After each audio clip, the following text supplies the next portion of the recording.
اللہ الرحمن الرحیم اللہم صلی علی سیدنا مولانا محمد وعلی آلہ وصحبہ وبارک وسلم۔ عزیز طلبہ، السلام علیکم ورحمۃ اللہ وبرکاتہ۔ آج ہم 7th کلاس کی اسلامیات کا لیکچر نمبر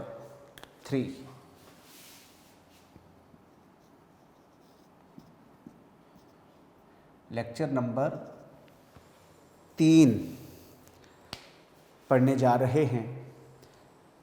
عزیز طلبہ، آپ کے میموری کو ریکال کرنے کے لیے میں ذرا آپ کو بتانا چاہوں گا کہ ہم نے لیکچر نمبر 1 میں 7th کلاس کی اسلامیات کا سارا کریکولم ڈویژن جو تھی اسے سمجھنے کی کوشش کی، اور مقصد یہ تھا کہ اس سے ہماری بک کے ساتھ، ہمارے سلیبس کے ساتھ ایک کنیکٹیوٹی بن سکے، ہمیں کچھ کلیئرٹی ہو کہ ہم یہ سمجھنے کی کوشش کر سکیں کہ ہم 7th کلاس کی اس اسلامیات میں کیا پڑھیں گے۔ پھر لیکچر نمبر 2 میں ہم نے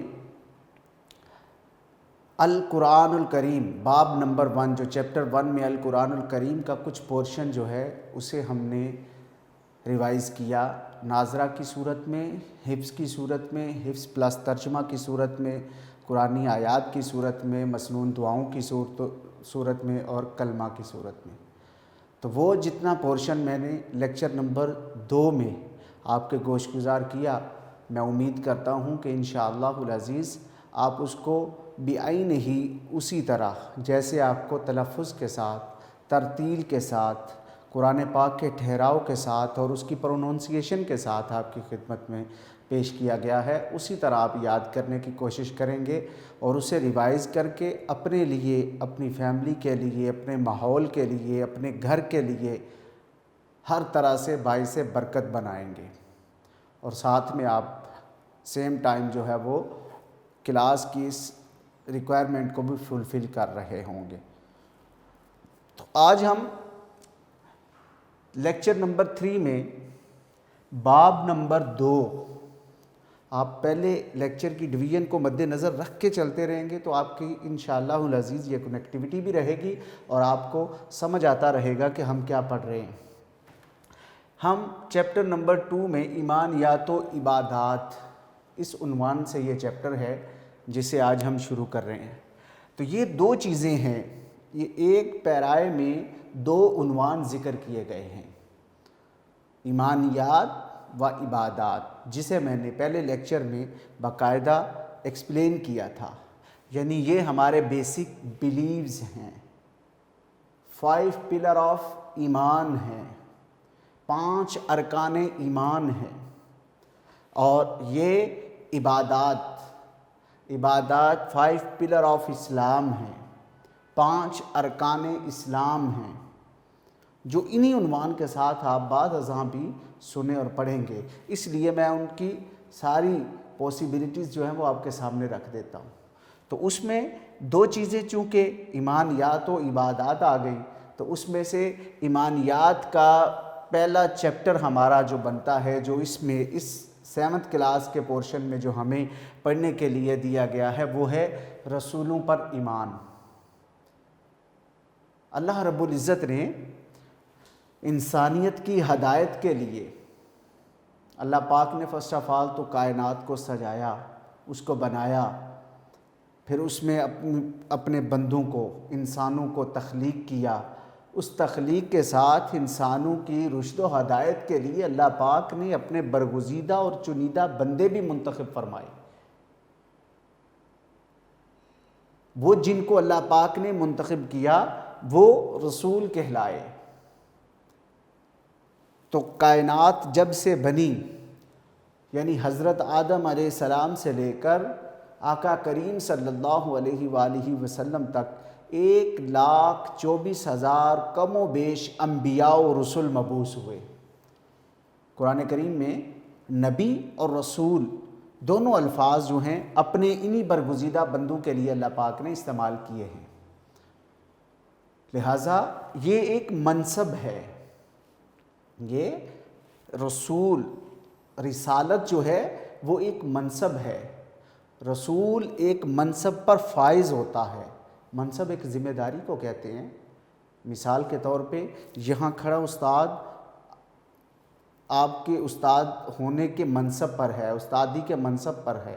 اس منصب کا تقاضا ہے کہ آپ کو پیوریفائی نالج جو ہے وہ آپ کی خدمت میں پیش کیا جائے. ایسے ہی باقی ذمہ داریاں اور منصب اس کو کہتے ہیں، ذمہ داری کو. مگر یہ جو منصب ہے یہ منصب ربانی ہے، اللہ کی طرف سے عطا کردہ منصب ہے.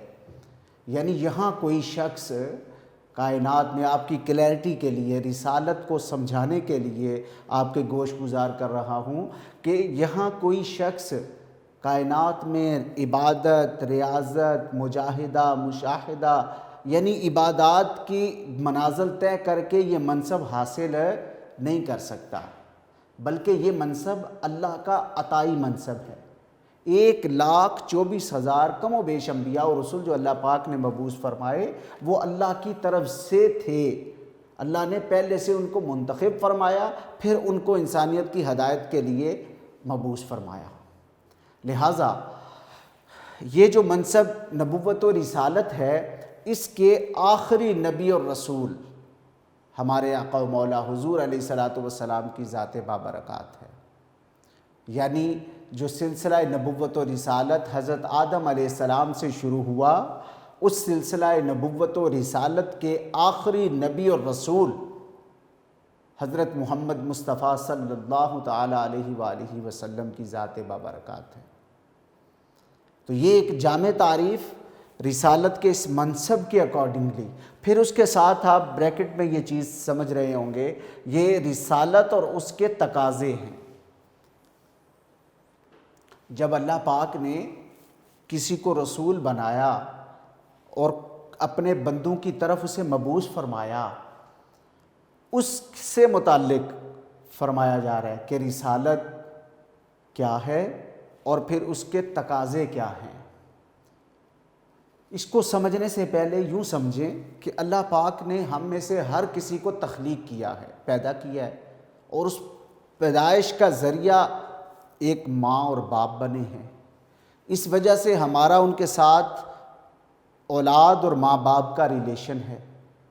لہٰذا اس ریلیشن کے تقاضا ہے، اس ریلیشن کی ریکوائرمنٹ ہے کہ ہم اپنے ماں باپ کا ادب کریں، حیا کریں، ان کی بات مانیں، وہ اپنی محبت کا ہمارے ساتھ اظہار کریں، ہماری تعلیم و تربیت کا انتظام و انصرام کریں.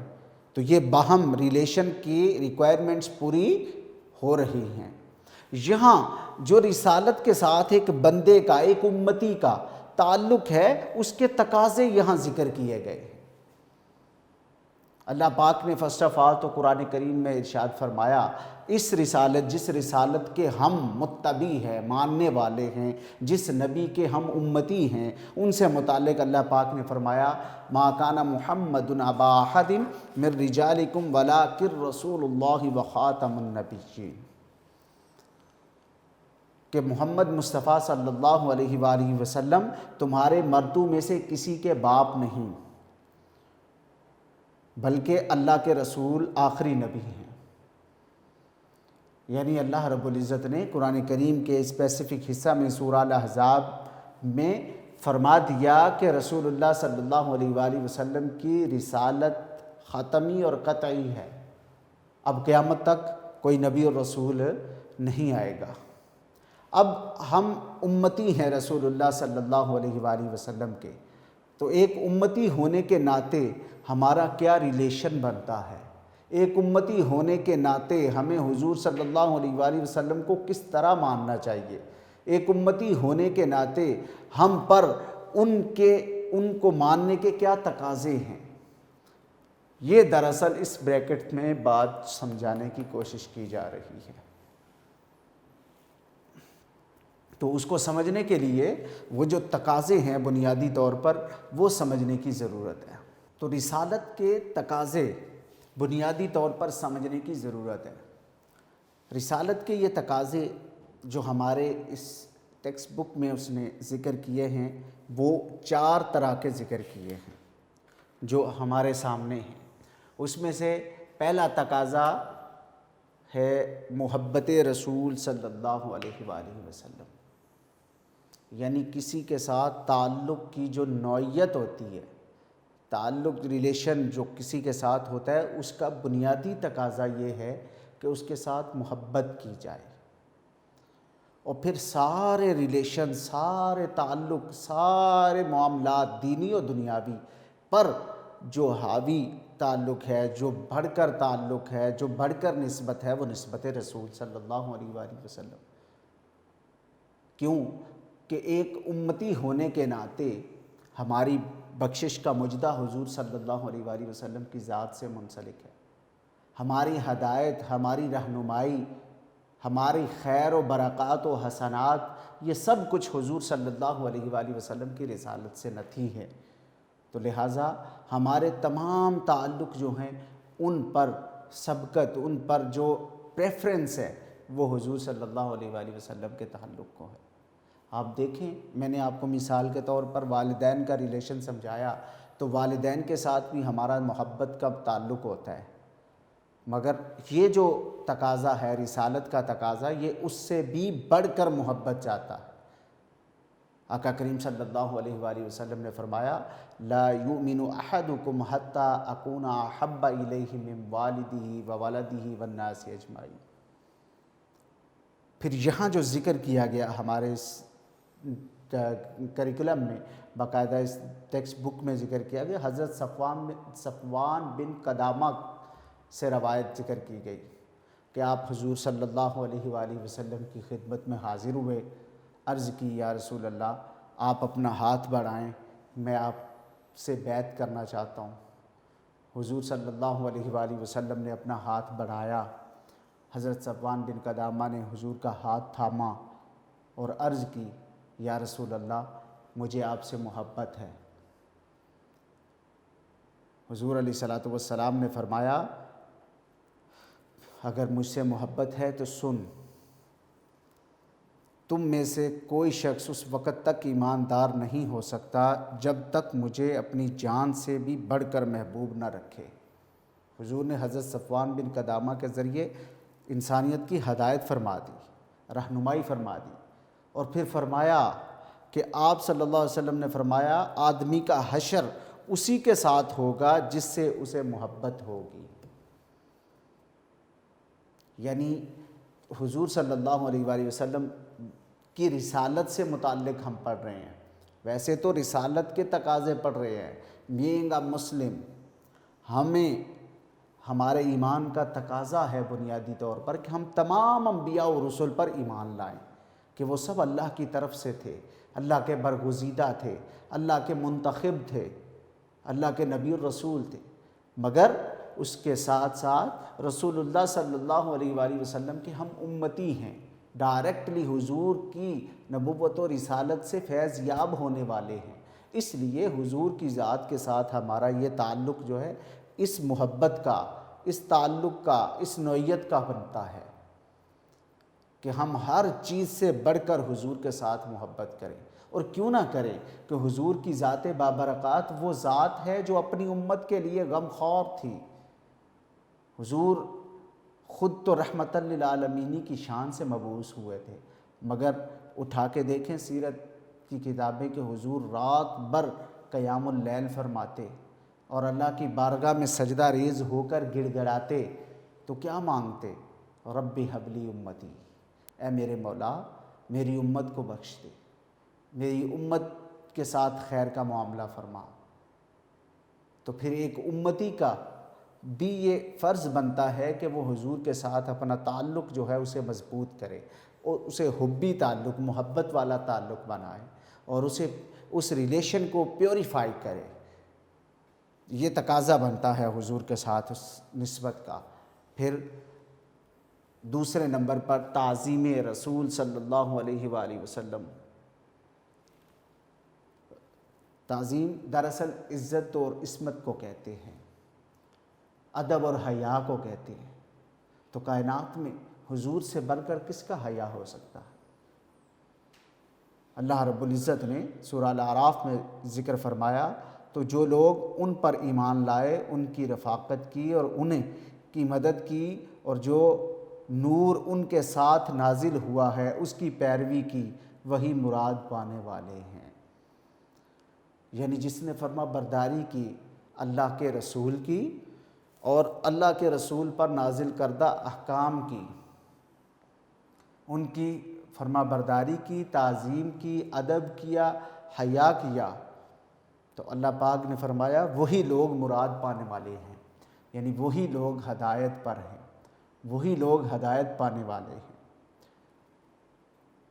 پھر رسول اللہ صلی اللہ علیہ وآلہ وسلم کی ذات بابرکات کے حوالے سے نصرت رسول صلی اللہ علیہ وآلہ وسلم، نصرت دراصل مدد کو کہتے ہیں، مدد کرنا، ساتھ چلنا، حکم ماننا، اتباع کرنا، فرما برداری کرنا، اس معنی میں نصرت رسول صلی اللہ علیہ وآلہ وسلم۔ تو اللہ رب العزت نے قرآن کریم میں بھی ذکر کیا حضور کی مدد و نصرت کے حوالے سے، اور میثاق النبیین میں انبیاء سے بھی عہد لیا اللہ پاک نے کہ تم میں سے جس بھی دور میں اپنا محبوب نبی آخر الزمان مبعوث کروں تو آپ پر لازم ہے کہ آپ اس کی مدد و نصرت کریں، آپ اس کی اتباع میں آ جائیں، اس کا ہاتھ بٹانے والے بن جائیں۔ تو ایک امتی پر بدرجہ کمال یہ فرض عائد ہوتا ہے کہ وہ حضور صلی اللہ علیہ وآلہ وسلم کے احکام کی اوامر و نواہی اس کو کہتے ہیں، امر بالمعروف و نہی عن المنکر قرآن میں ذکر ہوا ہے کہ رسول اللہ صلی اللہ علیہ وآلہ وسلم کو جو ہدایت کا سرچشمہ قرآن کریم اللہ پاک نے عطا فرمایا، اب چونکہ قیامت تک کے لیے کوئی اور نبی اور رسول نہیں آنا، تو حضور کی مدد و نصرت سے مراد کہ آپ کے احکام کو انسانیت تک پہنچانا، لوگوں کی ہدایت کا سامان کرنا، لوگوں کے لیے بھلائی اور خیر کا جو ہے وہ پیغام پہنچانا، اشاعت عملی نفاذ کے لیے جدوجہد اور کوشش کرنا، تعلیم و تربیت و اشاعت اسلام کے لیے، یہ مدد و نصرت ہے، یہی عمل نصرت رسول صلی اللہ علیہ وآلہ وسلم ہے۔ اللہ تعالیٰ نے مسلمانوں پر احسان کیا ہے کہ ان میں اپنے پیارے حبیب حضرت محمد مصطفیٰ صلی اللہ علیہ وآلہ وسلم کو مبعوث فرمایا۔ تو یہ نعمت کے شکر کے طور پر بھی لازم ہے کہ اللہ پاک نے ہم پر کرم فرمایا کہ ہمیں اپنے محبوب آقا کریم صلی اللہ علیہ وآلہ وسلم کا امتی بنایا۔ پھر اس امتی پر لازم ہے کہ وہ حضور کے ان احکام کو دوسروں تک پہنچائے، خود پر اپلائی کرے، خود ان کا مصداق بنے، اور پھر اپنے بعد دوسروں کی بھلائی کا بھی سامان کرے، دوسروں کو بھی ہدایت کا پیغام پہنچائے۔ تو یہ لازم آتا ہے ہم پر کہ ہم، یہ تقاضے ہیں بنیادی طور پر رسالت کے، یعنی ہم نے اگر رسول اللہ صلی اللہ علیہ وآلہ وسلم کو آخری نبی آخر الزمان مانا ہے، اگر اللہ کا برگزیدہ رسول اور نبی مانا ہے، اور اگر ہم رسالت کے اس سلسلے کو، نبوت و رسالت کے اللہ کی طرف سے عطا کردہ سلسلہ کو مانتے ہیں، تو پھر ضروری ہے کہ ہم جب ان کو مانتے ہیں تو ان کی بھی مانیں، یعنی ان شخصیات کو، پرسنالٹیز کو مانتے ہیں تو ان پرسنالٹیز کی جو کوٹیشنز ہیں، ان کے جو احکام ہیں، جو فرمودات ہیں، ان کو بھی مانیں۔ اور وہ فرمودات کیا ہیں؟ لوگوں کی بھلائی ہے، لوگوں کی خیر ہے، لوگوں کا نفع ہے۔ تو لازم ہے کہ ہم نصرت رسول اس صورت میں کریں کہ ہم حضور صلی اللہ علیہ وآلہ وسلم کے پیغام کو بعد کے لوگوں تک پہنچائیں، اپنے وقت کے لوگوں تک پہنچائیں۔ پھر رسالت کا تقاضا جو ذکر کیا گیا ہے ہماری ٹیکسٹ بک میں، وہ 4 نمبر میں اطاعت و اتباع رسول صلی اللہ علیہ وآلہ وسلم۔ اللہ پاک نے قرآن کریم میں فرمایا من یطیع الرسول فقد اطاع اللہ، فرمایا اطیعوا اللہ و اطیعوا الرسول۔ اللہ پاک نے فرمایا تم میری اتباع کرو، اللہ تعالیٰ تم سے محبت کرے گا۔ سورہ آل عمران میں فرمایا، سورہ نساء میں اے مومنو اللہ کی اطاعت کرو اور رسول کی اطاعت کرو، یا ایھا الذین آمنوا اطیعوا اللہ و اطیعوا الرسول،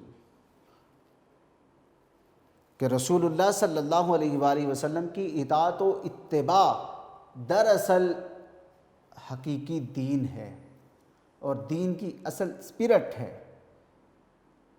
اس کا بنیادی تقاضا ہے کہ ہم اپنی خواہشات کو، اپنے معاملات کو، اپنے طور اطوار کو، اپنے طریقہ کو حضور صلی اللہ علیہ وآلہ وسلم کا تابع کر دیں، حضور صلی اللہ علیہ وآلہ وسلم کی رضا میں فنا کر دیں، رسول اللہ صلی اللہ علیہ وآلہ وسلم کے احکام کے متبع کر دیں۔ تو جب ہم ایسا کر دیں گے تو اس سے انعام کیا ہوگا کہ اللہ کی طرف سے ہمارے کامل ایمان ہونے کی گارنٹی ہوگی، یعنی ہمارے عمل، ہمارے اللہ کی بارگاہ میں سجدہ ریزی، اللہ کی بارگاہ میں گڑ گڑانا، اللہ سے توبہ و استغفار کرنا، اللہ کے ساتھ معاملہ، مناجات، تعلق، اس میں اللہ پاک کامل کر لے گا ہمیں، اس میں اللہ پاک ہماری دعاؤں کو مقبول بنا دے گا۔ اگر ہم یہ رسالت کے تقاضے پورے کریں گے اور اس کو اسی اسپرٹ کے ساتھ مانیں گے جس طرح ماننے کے احکام نازل ہو رہے ہیں، تو پھر اس میں بدل یہ ہوگا کہ اللہ کی طرف سے اللہ اپنا مقبول بندہ بنا لے گا، اللہ قرب عطا فرما دے گا، اور انسان کی زندگی میں، اس کی حیات میں اس سے بڑی نعمت اور کیا ہو سکتی ہے کہ اللہ پاک اپنا قرب عطا فرما دے، اللہ مقبول بندہ بنا لے کسی کو۔ لہٰذا رسالت کے یہ تقاضے جب ہم پورے کریں گے تو اس سے ہوگا یہ کہ ہم دراصل رسالت پر ایمان کامل کر رہے ہوں گے، اس سے ہمارے ایمان کی گارنٹی ہوگی، اس کے کامل ہونے کی گارنٹی اس میں ہوگی۔ میں امید کرتا ہوں کہ آپ کو رسالت جو ایک منصب کے طور پر آپ کو انٹروڈیوس کروایا گیا ہے وہ سمجھ آیا ہوگا، اور پھر اس کے ساتھ رسالت کے اس منصب کے جو بنیادی تقاضے ہیں کہ حضور صلی اللہ علیہ وآلہ وسلم کے ساتھ ہمارا جو ریلیشن ہے ایک امتی کی صورت میں وہ کیسا ہونا چاہیے، اس کے جو اس کی حیت ہوتی ہے، جو اس کی حالت ہوتی ہے، جو اس کی کیفیت ہوتی ہے، اس کے بنیادی پوائنٹس یہاں ذکر کیے گئے ہیں، انہی کو ریکوائرمنٹس کہا گیا ہے، اس کا رسالت کے تقاضے کہا گیا ہے۔ اللہ رب العزت ہم سب کو اسی اسپرٹ کے ساتھ اس کو سمجھنے کی توفیق عطا فرمائے۔ پھر اس کے ساتھ اسی جو سبق ہے رسالت اور اس کے تقاضے، یعنی رسولوں پر ایمان کے تحت جو ہمیں ہمارے ادارے نے انتہائی خوبصورت انداز میں جو نوٹس آپ کے لیے تیار کیے ہیں وہ آپ ایک نظر دیکھ رہے ہوں گے۔ اس میں آپ کے لیے سب کچھ رکھ دیا گیا ہے، یعنی پہلے سالوں کی نسبت اس سال یہ کیا کہ جو آپ کا قرآنک پورشن تھا وہ ساری صورتیں، پھر ترجمہ کے ساتھ جو چیزیں تھیں وہ بھی رکھ دی، پھر اس میں کلمہ رکھ دیا، تمام کلمے رکھ دیے، آیت الکرسی رکھ دی، پھر مسنون دعاؤں کے لیے آپ کو الگ سے پیج دیا جاتا تھا۔ تو اب ایسا نہیں ہے، وہ ساری مسنون دعائیں آپ کے لیے اسی نوٹس کی بک میں جو ہے وہ رکھ دی گئی ہے اور انتہائی خوبصورت انداز میں کر دیا گیا ہے۔ تو لہٰذا اسی میں ہی ہمارا جو چیپٹر ہے باب نمبر 2 کے تحت جو پہلا چیپٹر بنتا ہے وہ رسولوں پر ایمان ہے، تو اس کے حوالے سے یہ پیج نمبر 5 پر باقاعدہ طور پر ذکر کر دیے گئے ہیں آپ کے MCQs، ممکنہ آبجیکٹیو کویسچنز جو ہو سکتے ہیں، ایکسپیکٹڈ آبجیکٹیو کویسچنز، وہ آپ کو 16 کویسچن کی صورت میں دے دیے گئے ہیں یہاں پہ۔ پھر اس کے ساتھ شارٹ کویسچنز آپ کے اس سے ریلیونٹ متعلقہ سوال جو بن سکتے ہیں ممکنہ، وہ 10 شارٹ کویسچن کی صورت میں یہاں ذکر کر دیے گئے ہیں۔ میں چاہوں گا کہ وہ آپ کے لیے ایک بار ریوائز کر دوں، اور میں یہ امید بھی رکھتا ہوں کہ آپ انشاءاللہ العزیز اپنے نوٹس فوراً سیو کریں گے، لیں گے ادارے سے، لے کے پھر اپنی اسٹڈی کے جو معاملات ہیں ان کو اچھے انداز میں کنٹینیو کریں گے، اور آپ اپنا روز مرہ کا کام جو ہے اسے میک شور کریں گے، تاکہ آپ کے پیرنٹس آپ سے اس حوالے سے خوش ہوں کہ آپ یہ جو کوارنٹائن ٹائم پیریڈ گزر رہا ہے اسے آپ یوٹیلائز کر رہے ہیں اچھے انداز میں۔ تو اس میں پہلا کویسچن بیٹا جو ذکر کیا گیا ہے وہ ہے رسول کے معنی کیا ہیں؟ آنسر میں کہا گیا ہے رسول کے معنی ہیں پیغام دے کر بھیجا ہوا۔ اصطلاح میں اس سے مراد ایسا برگزیدہ شخص جو اللہ تعالیٰ کا پیغام لوگوں تک پہنچائے۔ پس اللہ تعالیٰ نے اپنا پیغام لوگوں تک پہنچانے کے لیے جن خاص بندوں کو منتخب کیا ان کو نبی اور رسول کہتے ہیں۔ پھر کویسچن نمبر 2 میں انبیاء اور رسول کس بات کی تبلیغ کرتے ہیں؟ انبیاء اور رسول اللہ تعالیٰ کی وحدانیت کی تبلیغ کرتے ہیں، اس کے علاوہ برے کاموں سے بچنے اور نیک کام کرنے کی بھی تلقین کرتے ہیں۔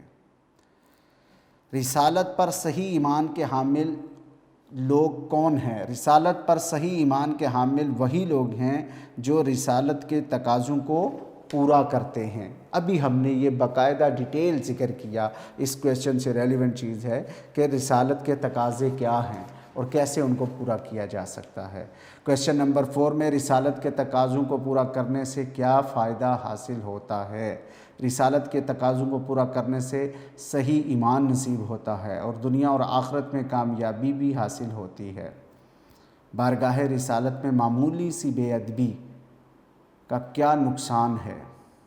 بارگاہ رسالت میں معمولی سی بے ادبی ساری زندگی کے نیک اعمال کو غارت کر دیتی ہے، یہاں تک کہ انسان دولت ایمان سے بھی محروم ہو جاتا ہے۔ اللہ پاک اپنے حفظ و امان میں رکھے، یعنی بارگاہ رسالت میں معمولی سی بے ادبی بھی اللہ کی بارگاہ میں کسی صورت جو ہے وہ اس کی قبولیت نہیں ہے، اس کو برداشت نہیں کیا گیا۔ اللہ پاک نے قرآن کریم میں جا بجا اپنے رسولوں کے حوالے سے جو فرمایا، اور خاص طور پر آقا کریم صلی اللہ علیہ وآلہ وسلم کی عصمت و عزت کے حوالے سے فرمایا، وہ اسی بات کا تقاضا ہے کہ ہرگز حضور کی شان میں گستاخی قبول نہیں ہے اللہ کی بارگاہ میں۔ عقیدہ ختم نبوت کا مفہوم۔ حضرت محمد صلی اللہ علیہ وآلہ وسلم اللہ تعالیٰ کے آخری رسول ہیں، آپ صلی اللہ علیہ وسلم کے بعد کوئی نبی یا رسول نہیں آئے گا، اس عقیدہ کو عقیدہ ختم نبوت کہتے ہیں۔ محبت رسول کے تقاضے پر حدیث بیان کریں۔ تم میں سے کوئی شخص اس وقت تک ایماندار نہیں ہو سکتا جب تک مجھے اپنی جان سے بھی بڑھ کر محبوب نہ رکھے۔ اطاعت و اتباع رسول صلی اللہ علیہ وآلہ وسلم کے متعلق اللہ تعالیٰ کا ارشاد: اے مومنو، اللہ کی اطاعت کرو اور اس کے رسول صلی اللہ علیہ وآلہ وسلم کی اطاعت کرو۔ تم میری اتباع کرو، اللہ تعالیٰ تم سے محبت کرے گا۔ سورہ الاعراف میں تعظیم رسول کے متعلق ارشاد لکھیں: جو لوگ آپ صلی اللہ علیہ وآلہ وسلم پر ایمان لائیں، آپ کی تعظیم کریں، آپ کی مدد کریں اور اس نور کی پیروی کریں جو آپ کے ساتھ اتارا گیا ہے، وہی لوگ کامیاب ہونے والے ہیں۔ یہ 10 شارٹ کویسچن ہے اور پھر اس کے ساتھ عقیدہ ختم نبوت سے متعلق لانگ کویسچن ہے۔ عقیدہ ختم نبوت سے کیا مراد ہے؟ اور یہ بنیادی سوال ہے رسول اللہ صلی اللہ علیہ وآلہ وسلم کی ختم نبوت سے متعلق۔ عقیدہ کا لفظ عقد سے لیا گیا ہے، جس کے معنی گرہ لگانے کے ہیں۔ کسی بھی بات کو سچے دل سے مان کر اس کو دل و دماغ سے درست جاننا اور اس پر یقین کر لینا عقیدہ کہلاتا ہے۔ عقیدہ رسالت: اللہ تعالیٰ نے انسانوں کی ہدایت کے لیے اور اپنا پیغام لوگوں تک پہنچانے کے لیے جن خاص بندوں کو منتخب کیا ان کو نبی اور رسول کہتے ہیں۔ بلا تفریق تمام رسولوں پر ایمان لانا عقیدہ رسالت کہلاتا ہے۔ عقیدہ ختم نبوت: اللہ تعالیٰ نے انسانوں کی ہدایت کے لیے کم و بیش 1,24,000 انبیاء اور رسولوں کو مبعوث فرمایا۔ سلسلہ نبوت اور رسالت حضرت آدم علیہ السلام سے شروع ہوا اور حضرت محمد مصطفیٰ صلی اللہ علیہ وآلہ وسلم پر ختم ہو گیا۔ آپ صلی اللہ علیہ وآلہ وسلم اللہ تعالیٰ کے آخری رسول ہیں، آپ کے بعد کوئی رسول یا نبی نہیں آئے گا۔ اس عقیدے کو عقیدہ ختم نبوت کہتے ہیں۔ اللہ تعالیٰ کا ارشاد ہے: محمد تمہارے مردوں میں سے کسی کے والد نہیں بلکہ اللہ کے رسول اور آخری نبی ہیں، پس تمام رسولوں پر بلا تفریق ایمان لانا اور حضرت محمد صلی اللہ علیہ وآلہ وسلم کے آخری نبی ہونے پر ایمان لانا ہی عقیدہ ختم نبوت ہے۔ تعظیم رسول صلی اللہ علیہ وآلہ وسلم سے کیا مراد ہے؟ رسالت پر ایمان کے چند اہم تقاضے ہیں۔ رسالت کا دوسرا تقاضا تعظیم رسول کو قرار دیا گیا ہے۔ قرآن مجید میں ارشاد باری تعالیٰ ہے: جو لوگ آپ صلی اللہ علیہ وآلہ وسلم پر ایمان لائیں، آپ کی تعظیم کریں، آپ کی مدد کریں اور اس نور کی پیروی کریں جو آپ کے ساتھ اتارا گیا ہے، وہی لوگ کامیاب ہونے والے ہیں۔ بارگاہ رسالت میں معمولی سی بے ادبی ساری زندگی کے نیک اعمال کو غارت کر دیتی ہے، یہاں تک کہ انسان دولت ایمان سے بھی محروم ہو جاتا ہے۔ اس لیے سب نبیوں کی تعظیم ضروری ہے۔ آخری اور تیسرا لانگ کویسچن، رسالت کا ایک تقاضا اطاعت رسول ہے، وضاحت کریں۔ رسول اکرم صلی اللہ علیہ وآلہ وسلم کے ہر حکم کی اطاعت کرنا اور زندگی کے تمام معاملات میں آپ صلی اللہ علیہ وسلم کے احکام اور ہدایات پر چلنا رسالت پر ایمان کا ایک تقاضا ہے۔ اللہ تعالیٰ کی اطاعت کا واحد طریقہ یہی ہے کہ نبی کریم صلی اللہ علیہ وآلہ وسلم کی اطاعت کی جائے۔ اللہ تعالیٰ کا ارشاد ہے، اے مومنو اللہ کی اطاعت کرو اور اس کے رسول صلی اللہ علیہ وآلہ وسلم کی اطاعت کرو، تم میری اتباع کرو، اللہ تعالیٰ تم سے محبت کرے گا۔ رسالت پر ایمان کے حامل وہی لوگ ہیں جو رسالت کے تقاضوں کو پورا کرتے ہیں۔ رسالت کے تقاضوں کو پورا کرنے سے ایمان نصیب ہوتا ہے، دنیا اور آخرت میں کامیابی رسالت کے تقاضوں پر عمل کرنے سے ہی ہے۔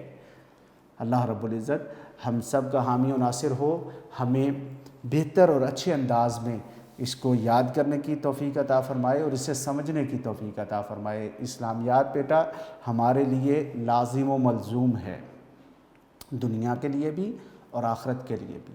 ہمیں یہاں paper passing point of view سے بھی اسے تیار کرنا ہے، اور نہ صرف یہاں بلکہ آخرت کے paper passing point of view سے بھی یاد کرنا ہے۔ اللہ پاک ہمیں ان عقائد کو، جو سلسلہ ابھی چیپٹر نمبر 2 کی صورت میں ایمانیات و عبادات میں شروع ہوا ہے، اس کو بہتر انداز میں سمجھ کر اسے اچھے طریقے سے یاد کرنے کی بھی توفیق عطا فرمائے۔ وما علینا الا البلاغ۔